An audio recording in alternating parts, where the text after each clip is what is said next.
पिछले वीडियो में हमने देखा था कि कवि की जो सृष्टि है, कवि का जो कर्म है, जिसको काव्य कहा जाता है, उसमें और ब्रह्मा की सृष्टि में बहुत फर्क है।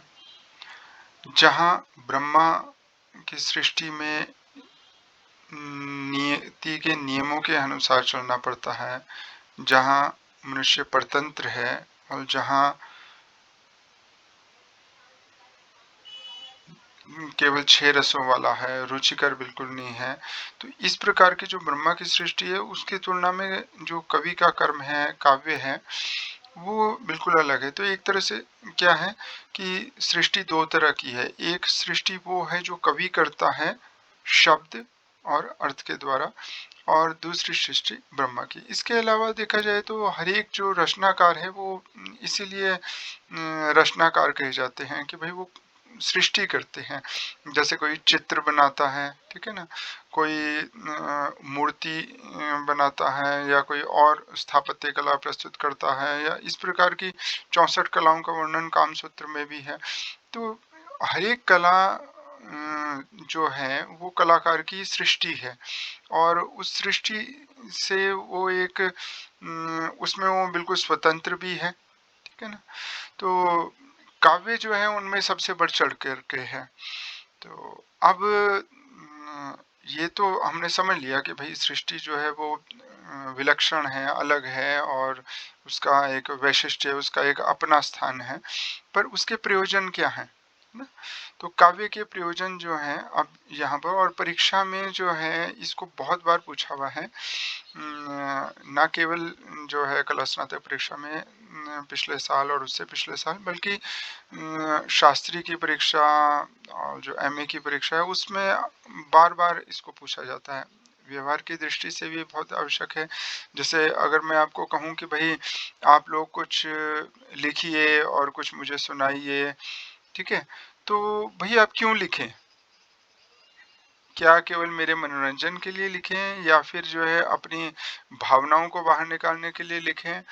और भावनाओं को बाहर अगर आप शब्द अर्थ के माध्यम से निकाल रहे हैं तो उससे होगा क्या? क्या प्रयोजन सिद्ध होगा? कुछ लोग ये भी बोलते हैं कि भाई ये जो लेखन का काम है ये उनके लिए है जो एक तरह से बेले लोग हैं, जिनके पास पैसे की कमी नहीं है, वो लिख सकते हैं। जो जिसको धन कमाना है और अपना 2 वक़्त की रोटी कमानी है, तो उसके पास तो समय नहीं है कि वो लिखे या लिखने का सोचे। बात काफ़ी हद तक सही भी है, पर आज के समय में ऐसे भी बहुत सारे लोग हैं जो धन को प्राप्त कर रहे हैं, और बहुत प्रचुर मात्रा में प्राप्त कर रहे हैं, केवल और केवल लेखन के माध्यम से। तो चाहे आप मैं थोड़ा-सा उदाहरण दूँ, चाहे आप फ़ेसबुक की बात कीजिए, या इंस्टाग्राम है, ट्विटर है, आपका यूट्यूब है, ये सारे जो हैं इन सब में कंटेंट राइटर्स की ज़रूरत होती है, जो कंटेंट लिखें और बढ़िया कंटेंट हो, चाहे वो आपका कोई गाने हों, चाहे कोई और कहानी हो, चाहे कुछ कोई प्ले हो, कुछ हँसी का हो, कुछ लोगों की भावनाओं को जो है उनका ध्यान आकृष्ट करने के लिए हो, उनकी भावनाओं को केंद्रित करके।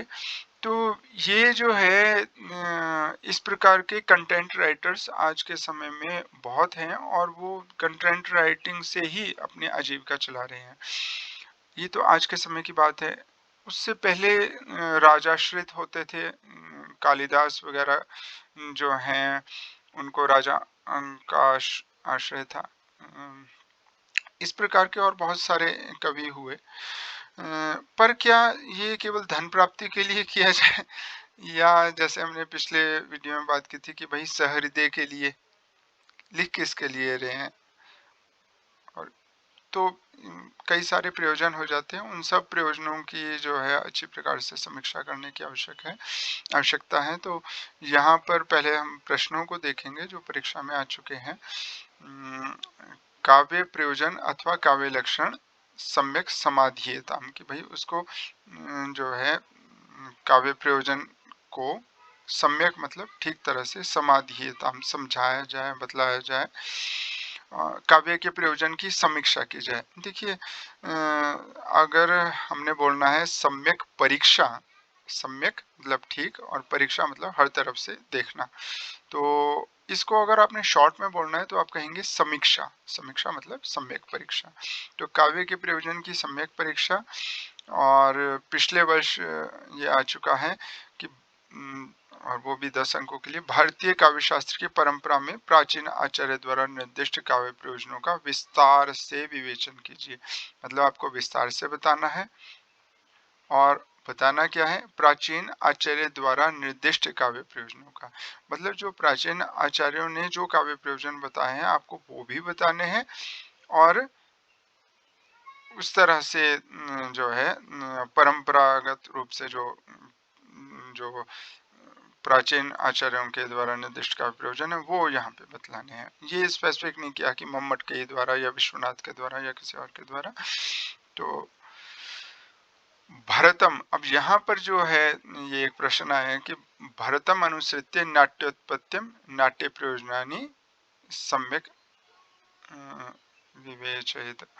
तो ये जो प्रश्न है इसके उत्तर के लिए आप देखिए क्या है, वेद विद्येतिहासानाम आख्यान परिकल्पनम विनोद जननम लोके नाट्यम एतद भविष्यति। नाट्य का नाट्य शास्त्र में प्रयोजन बताया है। ये तीसरे चौथे शताब्दी जो एक इतिहासकारों द्वारा माना जाता है कि भरत मुनि का जो नाट्य शास्त्र उस समय की है। खैर इसके ऊपर कुछ विवाद भी हैं, कुछ का ये मानना है कि ये ईसा से जो है कुछ शताब्दियों 100-200 शताब्दियों पहले हो चुका है, बट फिर भी तीसरी चौथी शताब्दी में तो नाट्य शास्त्र था ही, लेट से लेट भी। तो इसमें नाट्य के जो प्रयोजन बताए हुए हैं, क्योंकि जब हम काव्य की बात करते हैं तो काव्य का मतलब केवल कविता नहीं है। जो साहित्य शब्द का आज के समय में अर्थ है, जिसको इंग्लिश में लिटरेचर बोलते हैं, जिसका मतलब चाहे वो कविता हो, चाहे कहानी हो, चाहे वो गद्य हो, पद्य हो, जिसको देखा भी जा सके या केवल जिसको सुना जा सके, वो सब कुछ साहित्य आज के समय में है। पहले उसके लिए शब्द था काव्य, क्योंकि वो कवि का कर्म था। तो नाट्य शास्त्र में जो है नाट्य के विषय में बताया हुआ है, और जब इसका मंचन किया जाता है तो ये एक ऐसा काव्य होता है जिसको देखा सुना जा सकता है। ठीक है, दृश्य काव्य जिसको कहेंगे। तो दृश्य काव्य के विषय में एक तरह से उसके क्या प्रयोजन है कि वेद विद्या इतिहासानाम, इतिहास का आख्यान, ठीक है ना, आख्यान मतलब कहानी, तो वेद का ज्ञान और इतिहास का कहानियों का ज्ञान और परिकल्पना, और ये सब कुछ जो है विनोद जननम, विनोद को पैदा करने के लिए, मतलब प्रयोजन क्या हो गया, मनोरंजन, आनंद, ये प्रयोजन हो गया नाट्य का। दूसरा प्रयोजन है दुखार्ता नाम, क्षमार्ता नाम, शोकार्ता नाम, कि भाई जो दुख से आर्त है, आर्त मतलब पीड़ित, जो किसी भी दुख से, जैसे कोविड-19 में बहुत सारे परिवारों में जो है दुख की स्थिति हुई, और कितने ही तो हैं जिनकी संख्या भी हमें नहीं पता है कि भाई हो सकता है 1 करोड़ मर चुके हैं, परंतु जो आधिकारिक आंकड़ा है उसमें 40 लाख से ऊपर समाप्त हो चुके हैं। तो ये सब दुख की स्थिति है, और उनकी जो रक्षा करने के लिए, उनकी सेवा करने के लिए जितने लोग तत्पर थे, तत्पर हैं, तो वो थक चुके हैं एक तरह से। तो श्रम से जो अर्थ है ना, श्रमार्थ। और शोकार्थ का मतलब हो गया जो शोक से पीड़ित है, जो अपने परिजनों के बिछोड़ने से जो शोक से जो पीड़ित हैं, और जो तपस्वी ऐसे समय में जो कठोर तप कर रहे हैं, तो मिलिट्री वाले जो कोशिश कर रहे हैं, तो ये सब, तो ये इस प्रकार की जो स्थिति है, ऐसी पुराने समय में भी स्थितियां हुआ करती थी।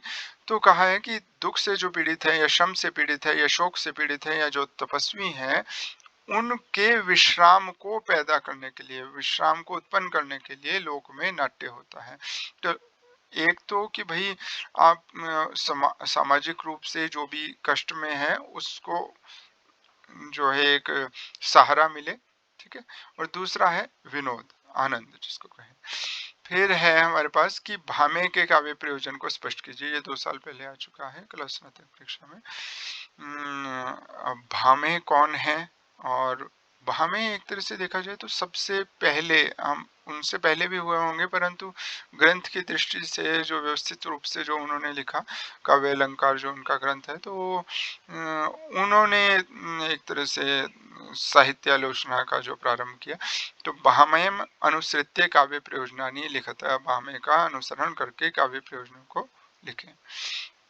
तो इन्होंने और अब ये देखिए कि परीक्षा में ये जो प्रश्न है ये 4 अंकों के लिए पूछा गया था 2 साल पहले, जबकि आपको पाठ्यक्रम में निर्धारित केवल काव्य प्रकाश है, परंतु पूछने वाला कई बार आउट ऑफ द सिलेबस भी पूछ लेता है। तो वैसे भी आपको अगर पता हो, जरूरी नहीं है आपको ये याद हो सके, परंतु थोड़ा सा अगर आपको अर्थ का पता है, कई बार ऐसा भी होता है, पूछ लेता है कि ये किसने लिखा है, तो आप बता सकते हैं। तो धर्म, अर्थ, काम और मोक्ष, धर्म अर्थ काम मोक्षेशु, मतलब धर्म अर्थ काम और मोक्ष में वैचक्षण्यम, वैचक्षण्यम मतलब एक तरह से निपुणता, ठीक है जी, निपुणता कला सूचक, कि धर्म अर्थ काम मोक्ष और कलाओं में निपुणता। करोति कीर्तिम प्रीतिम च, कीर्ति तो मतलब जिसको हम कहें यश, कि भाई नाम है ना, नाम की प्राप्ति के लिए। और प्रीति का मतलब हो गया वो जो पीछे का है ना, विनोद जननम, वो हो गया प्रीति। तो विनोद जननम मतलब प्रसन्नता को उत्पन्न करना, और यहाँ पे प्रीति का मतलब हो गया जो अच्छा लगे, ठीक है ना। तो यश के लिए और प्रीति के लिए, आनंद के लिए साधु काव्य निबंधनम।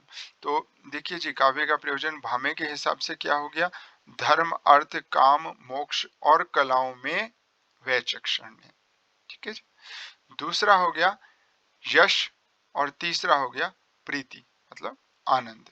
तो ये साधु काव्य का निबंधन जो है। और ये एक चीज समझ लीजिए कि भाई काव्य केवल सामान्य काव्य नहीं, ऐसे तो बोलने को बहुत सारी फिल्में हैं, बहुत सारी कहानियां हैं, बहुत सारे नाटक हैं, परंतु कुछ ऐसे हैं जो साधु नहीं है, असाधु है, असत काव्य हैं, जिनको देख करके सुन करके मनुष्य जो है वो करने लग जाता है जो कि बिल्कुल भी कभी भी किया नहीं जाना चाहिए। तो वो एक तरह से गलत प्रेरणा देते हैं, गलत दिशा की ओर ले जाते हैं। तो यहाँ पर हम जिस काव्य की बात कर रहे हैं वो है साधु काव्य, जो आपको सही रास्ते की ओर ले जाए। और इतिहासकारों के अनुसार भामे जो है 6ठी शताब्दी में हुए, और इनका ग्रंथ है काव्य अलंकार। इसकी बहुत ज्यादा व्याख्या मैं डिटेल में नहीं जा रहा हूँ, क्योंकि वो फिर प्रारंभ में एक बार थोड़ा सा आप इसको समझ लीजिए, और अगले उसमें हम जो है आगे इसको और अच्छा समझेंगे। और जिन्होंने केवल परीक्षा की दृष्टि से देख रहे हैं तो उनके लिए मेरे ख्याल से इतना सा भी पर्याप्त हो सकता है। तो क्योंकि देखिए, अगर आपसे परीक्षक भामे का विषय में ही पूछ रहा है, तो आप भामे का प्रयोजन बताइए, परंतु आप मम्मट का भी जरूर बताइए, दोनों की एक तरह से तुलना कर दीजिए। अगर आपको वो मम्मट का काव्य प्रकाश में जो प्रयोजन है उसको पूछ रहे हैं, तो आप बाकी जितने भी प्रयोजन जो मैं आपको बता रहा हूँ, भामे, भरत मुनि या वामन, या फिर और भी जो भी आप अभी देखेंगे, तो उनको भी जो जो आपको याद है तो आप उसको लिख लीजिए, ठीक है। अगर आपको श्लोक याद नहीं है तो आप इतना तो याद रख सकते हैं कि भामे ने क्या बताया, कि वही धर्म अर्थ काम मोक्ष और कलाओं में वैचक्षण्य और कीर्ति और प्रीति, ठीक है। अब धर्म अर्थ काम मोक्ष को थोड़ा सा आप समझिए। धर्म का मतलब क्या है? हिंदू धर्म सिख धर्म नहीं, इस तरह से नहीं है। धर्म का मतलब जैसे हमारे पास है संविधान, संविधान में नियम है, ठीक है ना। कोड ऑफ कंडक्ट भी धर्म में आ जाता है, जिसके विषय में आजकल बात हो रही है। शायद कुछ सालों बाद जो है भारत में भी एक कोड ऑफ कंडक्ट लागू हो सभी के लिए। तो वो भी, वो असल में अगर हम उसका संस्कृत में उसको प्रयोग करें तो वो धर्म में परिभाषित होगा कि राजधर्म क्या है, राजा के अनुसार राजा का धर्म क्या है, और प्रजा के लिए राजा के द्वारा निहित धर्म क्या है, वो हो गया कोड ऑफ कंडक्ट। इसी प्रकार से जो है संविधान में जो कुछ नियम बताए हुए वो सारा का सारा हो गया धर्म। और उसी प्रकार से जैसे किसी देश में या किसी काल में या किसी और किसी कंपनी में जो नियम होते हैं वो सारे हो गए उस जगह विशेष के या समय विशेष के धर्म। उसी प्रकार से पत्नी के लिए धर्म, पति के लिए धर्म, पुत्र के लिए धर्म, पिता के लिए धर्म, ठीक है ना। या फिर प्राणी मात्र के लिए धर्म, जैसे अहिंसा, सत्य, अस्तेय, शौच, इंद्रिय निग्रह, इस प्रकार के ये जो हैं ये सारे के सारे धर्म हैं। तो धर्म क्या है? धर्म एक तरह से आचरण है जिसके द्वारा जो है हमें काम और मोक्ष की प्राप्ति होती है। ये एक साधन है, ठीक है ना। जो कुछ भी हम करते हैं, अगर जो कुछ भी हम करते हैं या तो वो धर्म की कैटेगरी में आ जाएगा या अधर्म की कैटेगरी में आ जाएगा। तो इस तरह से तो अर्थ जो है जिसके अंदर धन आ जाता है, मतलब है ना। तो धन जो है वो भी साधन है जिससे काम की सुख की प्राप्ति होती है या फिर अंततोगत्वा मोक्ष की प्राप्ति होती है। मोक्ष एक तरह से बंधनों से मुक्ति है, मानसिक रूप से भी, शारीरिक रूप से भी।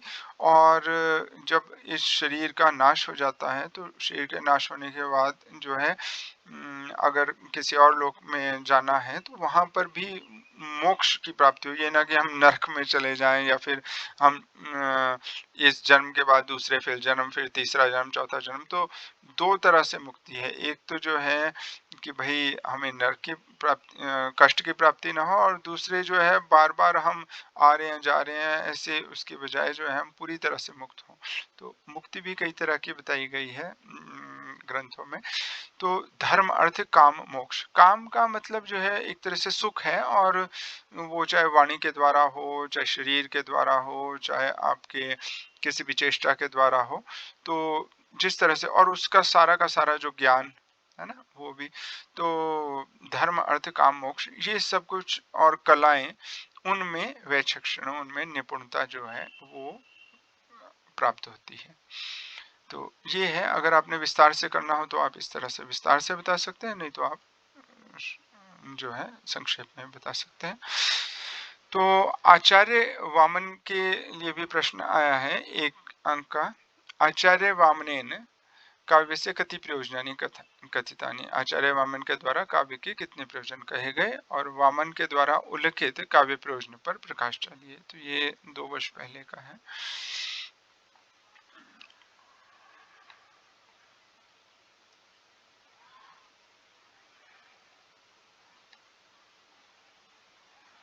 तो इन्होंने प्रयोजन बताया है, काव्यम सद दृष्टा दृष्टार्थम प्रीति कीर्ति हेतुत्वात्।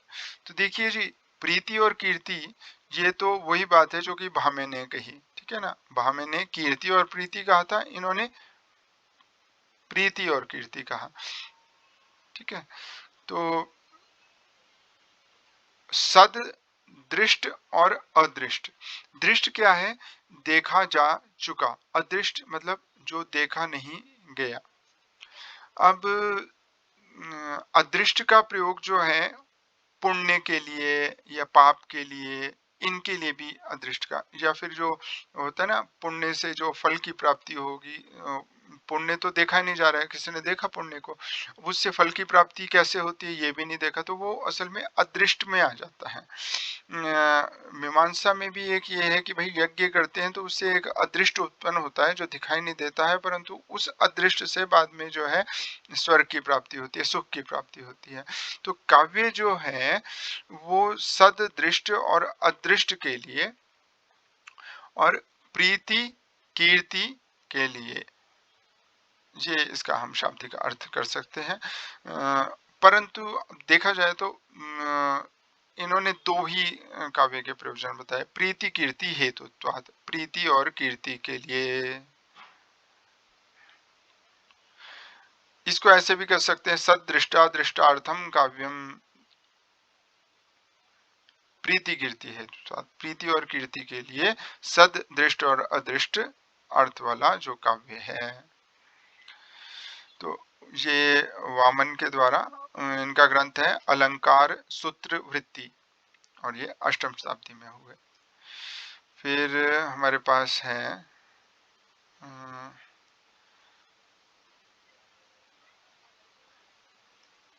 कुंतक।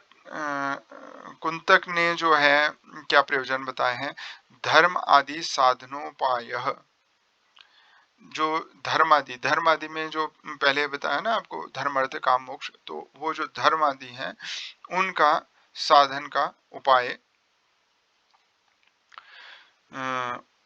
मतलब कैसे जो है हम धर्म अर्थ काम मोक्ष प्राप्त कर सकते हैं, इसका उपाय भी जो है काव्य में पता चलता है। सुकुमार क्रमोदित, सुकुमार क्रम से, बहुत ही कठोरता से नहीं बल्कि सुकोमल तरह से जो है क्रम से कहा गया। काव्यबंध, ऐसा जो काव्यबंध है। अभिजाता नाम, अभिजाता नाम मतलब जो अच्छे कुल में उत्पन्न हुए हैं, कुलीन जो लोग हैं, उनके हृदय को आह्लाद करने वाला है। तो ये इसमें भी हर एक आप प्रयोजन को देख सकते हैं, उसमें प्रीति, प्रीति और हृदय आह्लाद कारक या विनोद जनन, तो ये कॉमन है कि भाई काव्य जो है सबसे जो जरूरी चीज उसके लिए है कि भाई आनंद की, सुख की प्राप्ति हो, ठीक है ना। और आनंद, हृदय को आनंद तो प्रीति जो है वो केवल शारीरिक वस्तु, शारीरिक तो नहीं बल्कि वो एक मानसिक भाव है, अच्छा लगना है ना।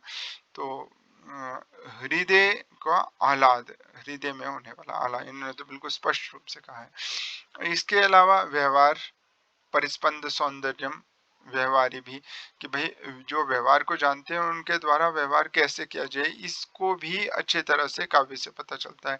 सत काव्य अधिगमादेव, सत काव्य के अधिगम से ही नूतनम औचित्याप्येते।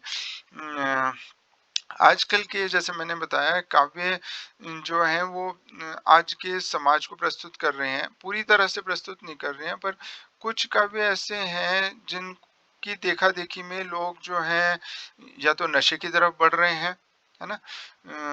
कुछ तो ऐसा है जो नशे को रोकने के लिए, पर कुछ जो है चलचित्र ऐसे भी हैं जिनको देख करके लोग नशे की तरफ बढ़ रहे हैं, चाहे वो स्मोकिंग है या ड्रिंकिंग है।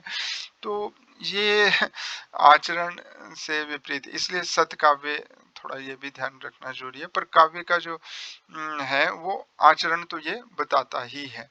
तो ये हृदय आह्लादकारक, व्यवहार, व्यवहार में ही आचरण भी आ गया, और धर्मादि साधन का उपाय भी इससे पता चलता है।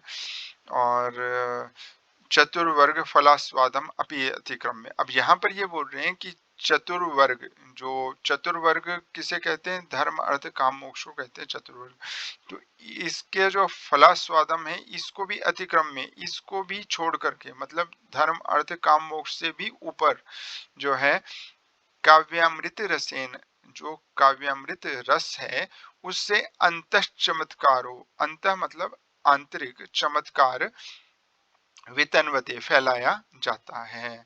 कि भाई बाकी सारी चीजों को अगर छोड़ दिया जाए वो ज्यादा महत्वपूर्ण नहीं है, उनको अतिक्रम करके, उनको लांग करके सबसे बड़ी चीज है काव्य से अमृत रस के द्वारा आंतरिक चमत्कार, जिससे मतलब जो है वो एक ऐसी स्थिति है कि भाई आंतरिक है इसलिए आप दूसरे को नहीं बता सकते हैं, तो वो, और वो एक अमृत रस की तरह की स्थिति है, मतलब एक जीवनदायिनी है।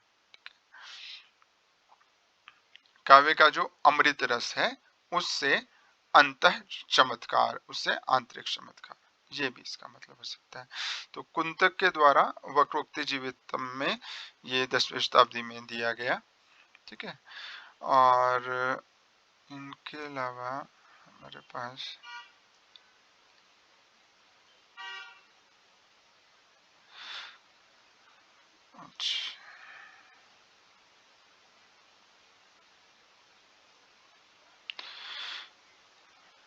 अच्छा, अब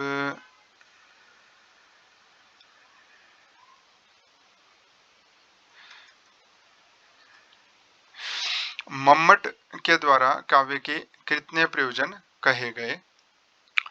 और ये सब जो है ये पिछले साल लगभग आए हैं, पिछले और उससे पिछले साल। तो काव्यम, इसको रिक्त स्थान भरना है। काव्यम जस्ते अचकते व्यवहार विदेशी व्यतिरिक्षते।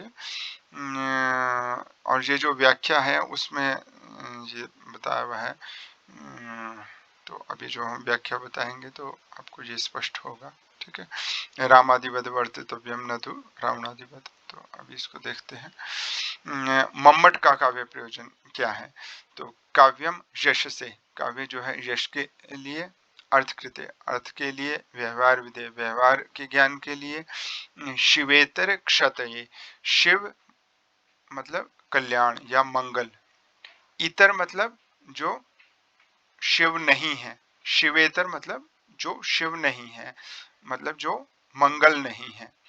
तो अमंगल के क्षते, मंगल की क्षति के लिए, अमंगल के नाश के लिए। ये जो शब्द हैं यश से, व्यवहार विधेय, क्षतये, पर निवृत्तये, और तो ये सारे शब्द जो है चतुर्थी विभक्ति एक वचन में है कि के लिए, किसके लिए?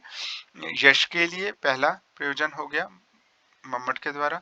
दूसरा प्रयोजन है अर्थ के लिए, धन की प्राप्ति के लिए। तीसरा प्रयोजन है व्यवहार के लिए।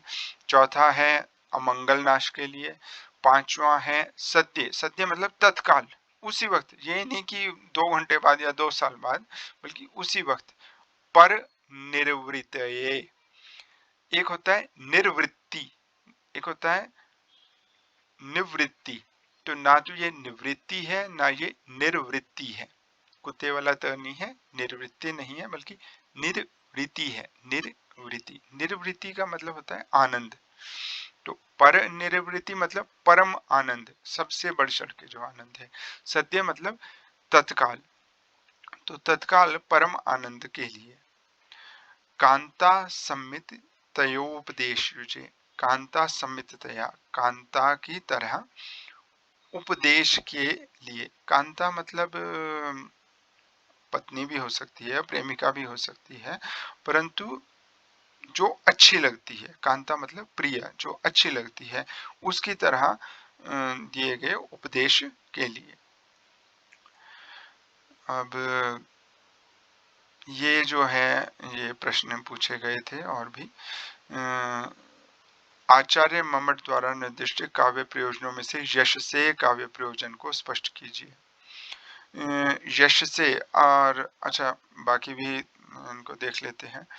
क्या बोल रहे हैं कि मम्मट द्वारा निर्दिष्ट काव्य प्रयोजनों की समीक्षा कीजिए। जैसे मैंने बताया, समीक्षा मतलब सम्यक परीक्षा। तो आपको देखना है कि अगर उन्होंने यश से कहा है तो क्या वो सही कहा है, क्या वो यश से होना चाहिए काव्य का प्रयोजन, अर्थकृत्य क्या होना चाहिए काव्य का प्रयोजन, व्यवहार विधेय क्या होना चाहिए काव्य का प्रयोजन। तो ये है समीक्षा। जब आप इसको देखेंगे तो आपको इस तरह से बताना है सही है या गलत है।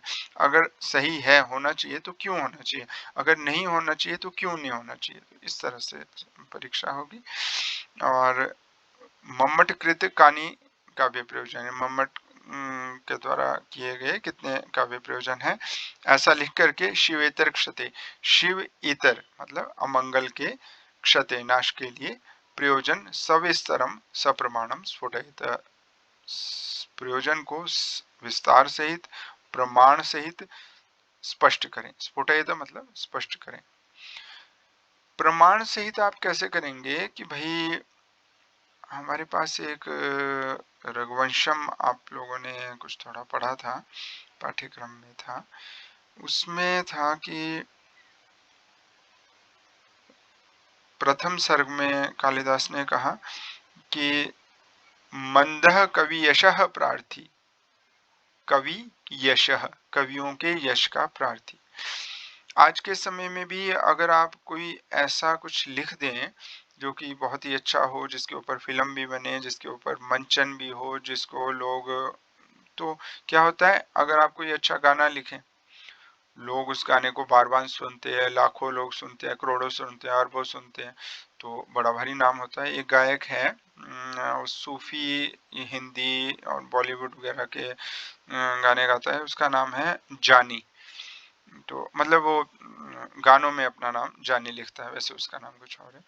तो इस प्रकार के जो, और मैंने जैसे आपको बताया कि कंटेंट राइटर जो हैं वो बहुत ही क्रिएटिव राइटर लिखते हैं। अमित बढ़ाना एक हैं, यूट्यूबर हैं, और उनके कंटेंट में क्या है कि कॉमेडी ही होगी, और वो यूथ के लिए बेसिकली होता है, और फैमिली जो है उसको देख सके, इस तरह का उनका कंटेंट है।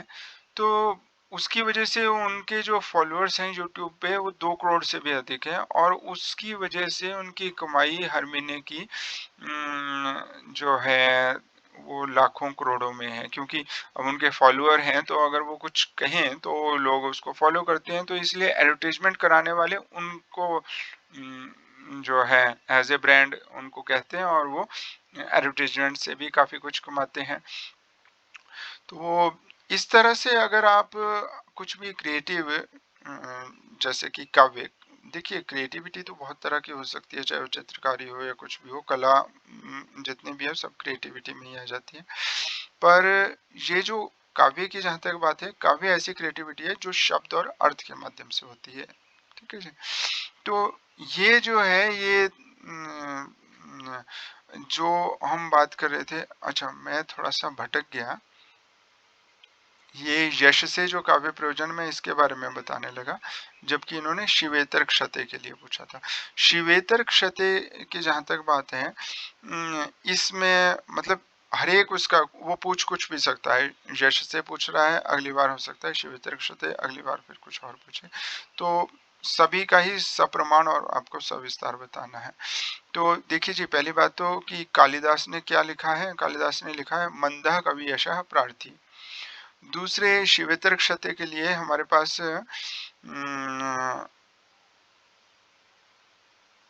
मयूर का नाम इसमें आता है कि भाई मयूर को जो है शाप दे दिया एक महिला ने कि भाई तुम्हें कोढ़ हो जाए, और फिर जब प्रार्थना की तो उसने उपाय भी बताया कोढ़ दूर होने का कि भाई तुम सूर्य की आराधना करो। तो उसने सूर्य शतक लिखा, मतलब 100 श्लोक लिखे, और जैसे जैसे वो पद्य लिखता गया वैसे वैसे उसकी बीमारी कम होती गई, और अंतिम जैसे समाप्ति हुई तो वो बिल्कुल ठीक हो गया। तो ये जो है अमंगल का नाश हो गया, है ना? तो ये जो लिखने वाला है उसके अमंगल का नाश भी होता है, और इसी प्रकार से जिन लोगों को कई बार डर लगे तो लोग आपने देखा सुना भी होगा कि भाई हनुमान चालीसा का पाठ कर लो। तो हनुमान चालीसा या कोई भी और स्तोत्र पाठ, ये स्तोत्र काव्य की परंपरा जो है केवल संस्कृत में ही नहीं है, और मम्मट जो प्रयोजन बता रहे हैं ये केवल संस्कृत काव्य के लिए नहीं है, बल्कि हिंदी काव्य हो आपका, चाहे वो आंग्ल भाषा में हो या फ्रेंच भाषा में हो, किसी भी भाषा में किसी भी दुनिया का जो काव्य है उस सभी के लिए ये लागू होता है।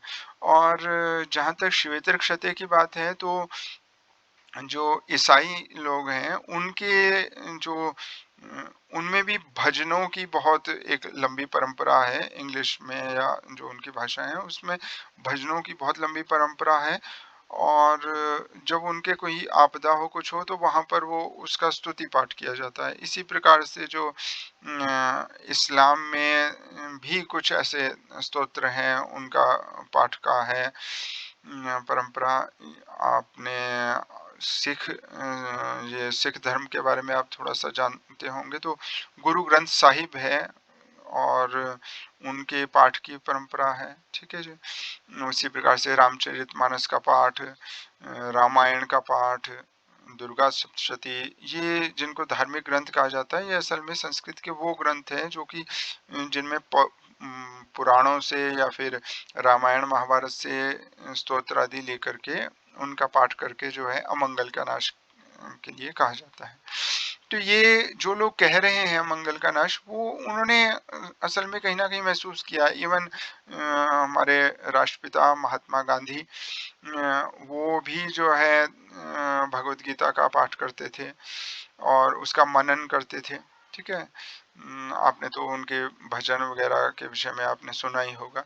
तो ये जो है जब हम भजन करते हैं, स्तोत्र, स्तुति, ये सब के सब जो है शिवेतर क्षते जो प्रयोजन है उससे संबंधित होगी। तो अगर आपने सप्रमाण सविस्तार से बताना है तो इस तरह से बता सकते हैं। कांता संमिततया उपदेश युजे, कि भाई कांत, सम्मित का मतलब होता है समान, कांता के समान, ठीक है?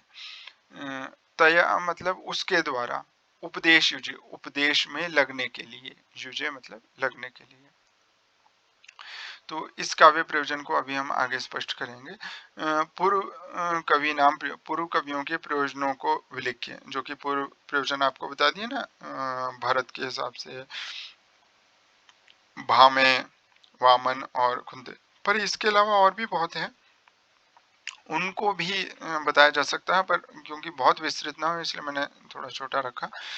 तो उनके हिसाब से लिख करके और फिर कांता समिति विषय इसकी जो है साधारण विषय दिया था, इसको विस्तार से समझाओ।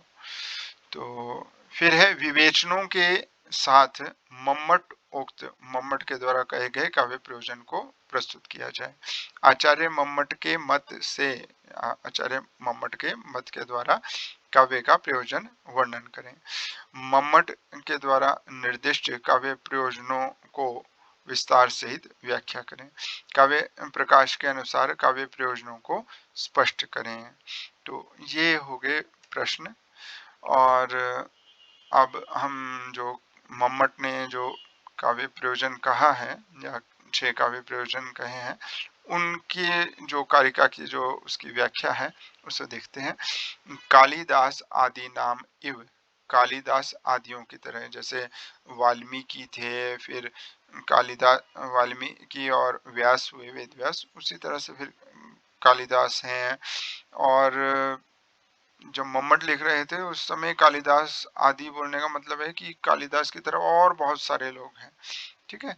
तो उनकी तरह यशः, कि भाई वो भले ही जीवित नहीं है परंतु उनका नाम आज भी है।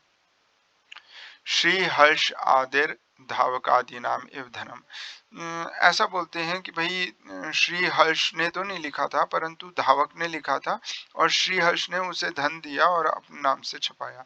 तो मतलब कहने का है कि अगर आप कुछ अच्छा लिख रहे हैं तो राजा भी जो है आपसे जो है वो ले करके अपने नाम से वो भले छपाए परंतु आपको धन दे रहा है, तो धन की प्राप्ति भी होती है, यश, धन, ठीक है? और राजादि गतोचिताचार परिज्ञानम, कि भाई राजा आदि, चाहे वो राजा हैं, गुरु हैं, माता पिता हैं, भाई है, भाई की पत्नी है, भाई के बच्चे हैं, और भी जो उचित आचार का परिज्ञान, तो व्यवहार का ज्ञान, उचित आचार परिज्ञान मतलब व्यवहार ज्ञान। तो ये तीसरा प्रयोजन है। चौथा है आदित्यादिर मयूरादि नामेव अनर्थ निवारणम, ये जो शिवेतर क्षते है उसकी व्याख्या है ये, कि भाई आदित्य आदि से जैसे मयूर आदि का अनर्थ का निवारण हुआ उस तरह से, तो ये उन्होंने प्रमाण दिया हुआ है, ठीक है ना? तो सकल प्रयोजन मौलीभूतम समनंतरम एव रसास्वादन समुद्भूतम विगलित वेद्यांतरम आनंदम, कि आनंद के लिए, कैसा आनंद? सकल प्रयोजन, जितने भी प्रयोजन हैं उनमें मौलीभूत, सबसे बढ़ चढ़कर, समनंतरम एव, बाद में, समनंतरम मतलब जब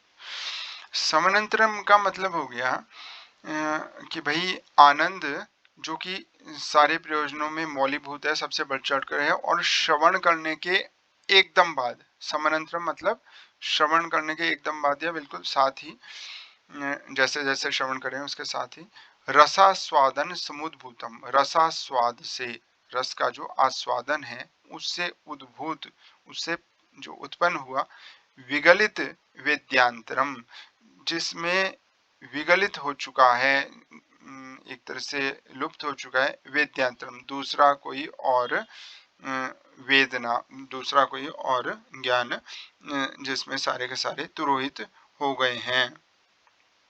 मतलब उस समय और ये भी महसूस नहीं होता कि भाई मैं देख रहा हूँ, ये भी महसूस नहीं होता कि भाई कोई ऐसा है जो मुझे दिखाई दे रहा है, ठीक है, बल्कि इन सब ज्ञेय पदार्थों से, इन सब ज्ञानों से परे जो परम आनंद है। मतलब थोड़ी देर के लिए आप देखिए कि आप किसी फिल्म को देख रहे हैं या किसी गाने को सुन रहे हैं या किसी नृत्य को देख रहे हैं, और उस समय देखते देखते आप इतने ज़्यादा आनंद विभोर हो गए, उसमें डूब गए कि आपको होश ही नहीं रही कि किसी ने आपको कुछ कहा या आप कहाँ हैं या आप क्या कर रहे हैं। तो वो जो स्थिति है उसके लिए ये कहा हुआ है कि भाई ऐसा आनंद जो सभी प्रयोजनों में सबसे बढ़ चढ़ कर है, जैसे ही हम श्रवण करते हैं उसके साथ ही या उसके बाद ही रसास्वादन से जो उत्पन्न हुआ, विगलित विद्यांतरम, कि भाई जिसमें और कुछ भी जानने योग्य शेष नहीं रहता। तो अब ये तो हो गए 5 प्रयोजन। जो छठा प्रयोजन है वो असल में मम्मट के लिए सबसे ज्यादा महत्वपूर्ण है। आप खुद ही देखिए, ये जो 4 प्रयोजन है इनके लिए सिर्फ एक एक एक 4 पंक्तियां, और ये जो प्रयोजन है ये भी कम नहीं है, जिसे कहा सभी प्रयोजनों का मौलीभूत, सबसे बड़ा बढ़ चढ़ करके, ठीक है। ये समाहित हो जाता है प्रीति में, जो महामय ने प्रीति कहा या भरत ने विनोद जनन कहा, या फिर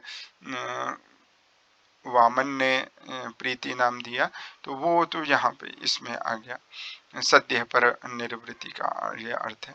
अब ये जो छठा है प्रयोजन, उसको ये समझा रहे हैं। छठा प्रयोजन क्या था? छठा प्रयोजन था कांता सम्मित तयोपदेश। तो इसको आप ये देखिए कि भाई हमारे पास जो ग्रंथ हैं वो 3 तरह के हैं।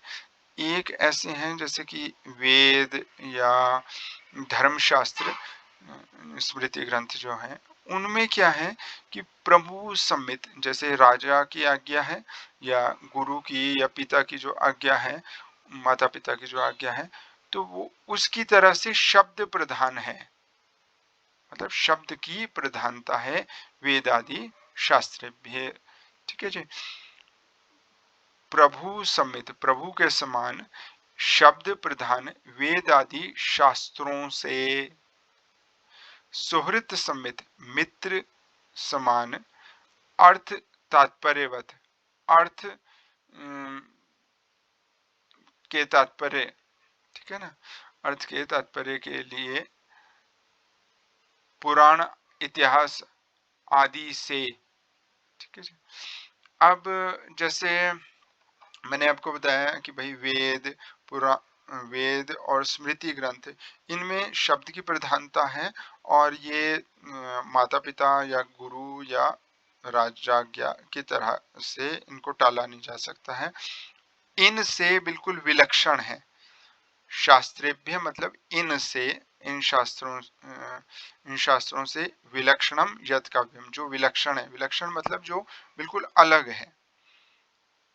सुहृत सम्मित, और जो सुहृत मतलब जो मित्र होता है, उसके अर्थ तात्पर्य की तरह, जिसमें मतलब शब्द की प्रधानता नहीं है बल्कि अर्थ की प्रधानता है। ऐसे जो पुराण हैं या इतिहास हैं के जो ग्रंथ हैं या फिर और भी जो ग्रंथ हैं, उसमें क्या है कि भाई अर्थ की प्रधानता है और वो मित्र की तरह से बोलते हैं, ठीक है जी। पर काव्य क्या है? काव्य उनसे उससे भी भिन्न है, ना तो वो राजाज्ञा की तरह है, ना वो मित्र की तरह है, ठीक है जी।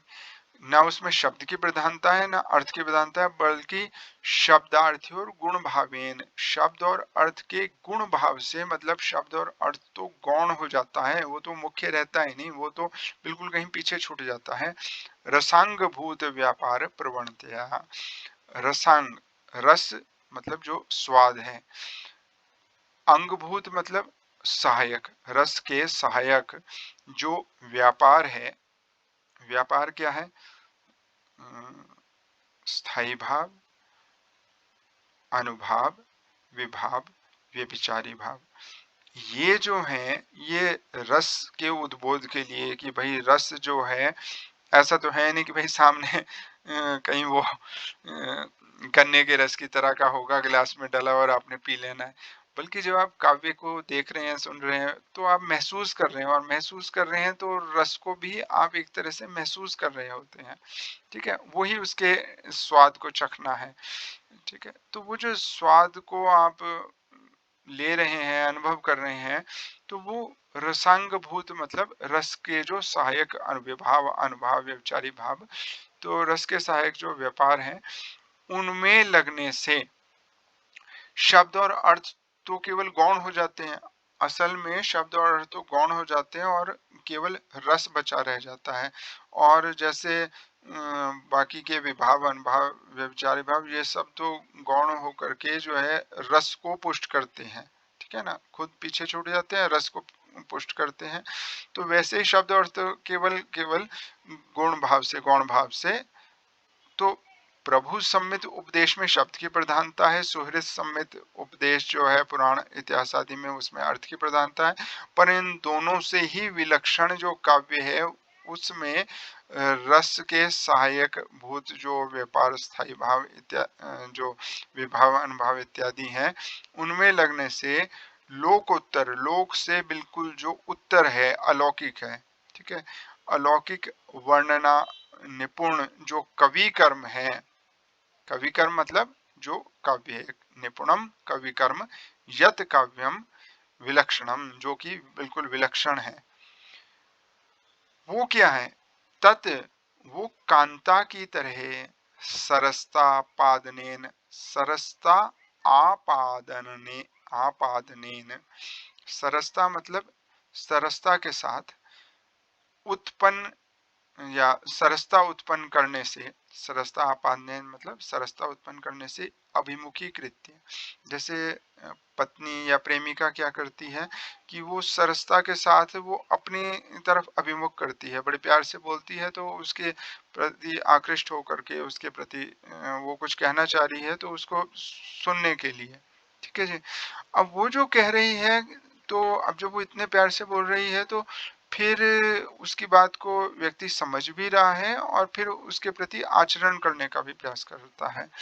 तो ये जो है वो उसके प्यार के कारण, ठीक है ना, तो क्योंकि वो अच्छी लग रही है। तो वैसे ही काव्य क्या होता है कि भाई उसमें रस जो है वो असल में वो अभिमुख करने के लिए है, वो अपने प्रति अभिमुख करता है, और उसके द्वारा कवि क्या करता है, रामादिवत वर्तितव्यम, राम आदि के तरह आचरण करना चाहिए, न रावणादिवत की, ना तो रावण आदि की तरह, इति उपदेशम, इस प्रकार से उपदेश जो है वो काव्य से प्राप्त होता है। तो कांता समिततया उपदेश जो है, कैसा उपदेश, कि भाई जो कांता जैसे प्यारी है उसकी तरह से, जो अपनी तरफ आकृष्ट करके, अभिमुख करके, और क्या करना चाहिए और क्या ना करना चाहिए, इस प्रकार का जो उपदेश देता है, उसके लिए कवि लोग या तो काव्य की रचना करते हैं, या पाठक गण, श्रोतागण या दर्शक गण काव्य का जो है पठन, श्रवण, दर्शन करते हैं।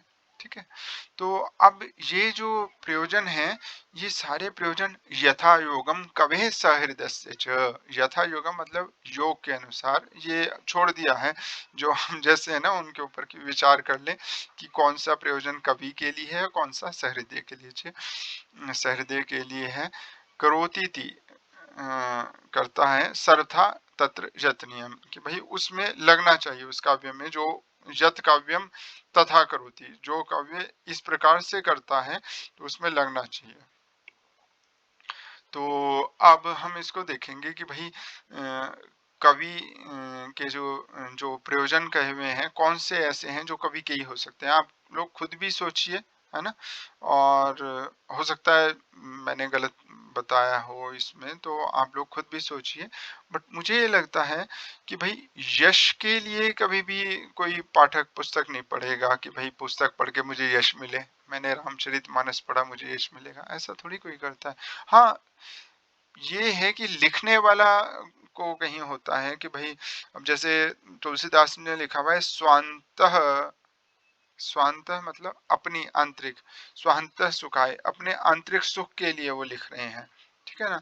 तो अब उस दृष्टि से तो सद्य पर निर्वृत्ति यहाँ पर भी आ सकता था, पर मुझे ये लगता है कि भाई जब लिखने वाला लिख रहा होता है ना, उस वक्त अगर वो रस की स्थिति में पहुंच जाएगा तो वो लिखेगा कैसे, आनंद की स्थिति में अगर होएगा। तो मुझे लगता है कि कवि जो है जब तो वो अपने ही लिखे ग्रंथ को पढ़े तब तो हो सकता है कि भाई वो भी पाठक बन जाए और पाठक की तरह वो आनंद उसको मिले, परंतु सामान्य स्थिति में कवि निष्ठ नहीं हो सकता, ये सद्य पर निर्भर है। पर आप लोग इसके ऊपर विचार कर सकते हैं। बाकी ये मैंने आपको बता दिए हैं। प्रयोजन असल में 6 ही है, 1 2 3, ठीक है, 4 5 और 6। पर ये है कि भाई मैंने इसको इस तरह से बांटा है, आपको अगर लगता है कि ये सही नहीं है तो हम इसके ऊपर विचार कर सकते हैं, आप अपने तर्क प्रस्तुत कर सकते हैं। कानि काव्य प्रयोजनी, कितने कौन से काव्य प्रयोजन है, इति विलिख्य, ऐसा लिख करके कविनिष्ठ और पाठकनिष्ठ दिशा से दिशा को भेदों को सोदाहरण सप्रमाण स्पष्ट करें। तो अब वैसे तो मुझे पहले बताना चाहिए था, क्योंकि मम्मट जो हैं उनको बताने के बाद फिर विश्वनाथ के प्रयोजन का क्या महत्व रहा, पर फिर भी प्रश्न इसके ऊपर भी आ चुका है, क्योंकि मैंने असल में वो सारे के सारे प्रश्न लिए जो कि प्रयोजन से, काव्य प्रयोजन से संबंधित है, ठीक है ना। तो ये एक प्रश्न है कि विश्वनाथ के मत में काव्य प्रयोजन को साधित, उसका एक तरह से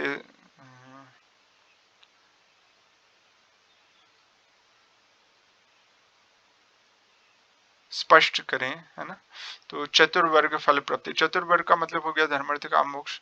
तो चतुर्वर्ग फल प्राप्ति मतलब धर्म अर्थ काम मोक्ष रूप फल की प्राप्ति सुखाद, सुख से, अल्प ध्यान, जिनकी बुद्धि बहुत बड़ी चढ़ी नहीं है, जिनको बहुत ज्यादा ज्ञान नहीं है, बहुत डिग्रियां नहीं ली हुई, बहुत शास्त्र नहीं पढ़े हुए हैं, बहुत कुछ उनका अनुभव नहीं है, बिल्कुल अल्प बुद्धि है, तो थोड़ी सी नॉलेज वाले हैं, तो उनको भी जो है सुख से चतुर्वर्ग फल प्राप्ति का पता लग जाए, ठीक है ना। क्योंकि अगर आप और किसी ग्रंथ वगैरह को या किसी से पढ़ेंगे, वो आपको उपदेश देगा तो आप बोर हो जाएंगे, तो बेटर ये है वो कष्ट से होगा, सुख से नहीं होगा। तो सुख से जो है काव्य से होता है, काव्यादि काव्य के द्वारा ही, यतः क्योंकि तेन उससे, इस कारण से, तो तत्स्वरूप निरूपित, उस काव्य का स्वरूप निरूपित किया जाता है, ये विश्वनाथ ने साहित्य दर्पण में कहा।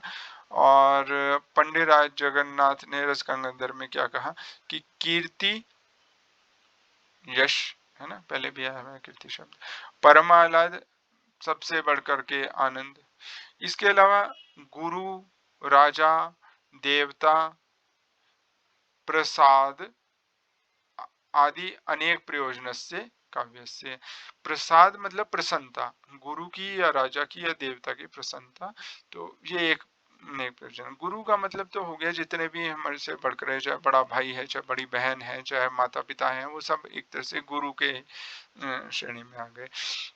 राजा तो आप समझते हैं, देवता भी क्या है, मुझे नहीं पता कौन कौन इसे सुन रहा है और कौन कौन कहाँ, पर ये है कि भाई मेरा जो अनुभव है, एक करयाला होता है हिमाचल में, तो करयाला में क्या होता है कि पहले देवता जो हैं वो किसी में जो है देवता खेलेंगे, क्रीड़ा करेंगे और फिर जो है जिन्होंने वो क्रियालय का आयोजन करवाया जिस परिवार ने, वो जो है उनसे प्रार्थना करेंगे। तो देवता बोलते हैं कि भई मेरी प्रसन्नता के लिए क्रियाला खेलो और फिर जो है मैं बाद में तुम्हें दर्शन दूंगा। तो एक तरह से ये जो यहाँ पे कहा ना पंडित राज जगन्नाथ ने कि भाई देवता प्रसाद, देवता की प्रसन्नता वो इसलिए, और राजा की प्रसन्नता तो आप समझ सकते हैं कि अब कोई पता चल रहा है आपको कि राजा आ रहे हैं और वहां पे आप अपना कुछ कल्चरल जो है प्रस्तुति उनके सामने दिए सांस्कृतिक, तो उससे जो है वो बिल्कुल प्रसन्न होकर के कुछ अच्छा करके जाएंगे, है ना, उसके लिए। तो उसी प्रकार से अगर गुरुजनों के सामने जो है नाट्य प्रस्तुत किया जाए तो उससे वो प्रसन्न होते हैं, तो ये तो स्पष्ट है। बाकी परम आह्लाद में तो वो आ गया सद्य पर निर्वृत या फिर प्रीति, है ना, या विनोद जनन, तो ये है, ये पीछे जो प्रयोजन है उससे ये स्पष्ट है पंडित राज जगन्नाथ ने जो कहा। ये जो मैंने आपको जो इसमें एक बताना रह गया अपनी तरफ से, मैंने कहीं उसको किया था कि भाई बताना है आपको आनंदवर्धन ने क्या प्रयोजन दिया था, पर इसमें मैं नहीं बता पाया, वो मैं किसी और वीडियो में फिर आपको बता दूंगा कि भाई आनंदवर्धन ने भी क्या उन्होंने प्रयोजन कहा है सहृदय मन प्रीते, कि भाई सहृदय के लिए, जैसे मैंने पिछले वीडियो में बताया था कि आनंदवर्धन ने सहृदय के लिए एक तरह से किया। सहृदय कौन है?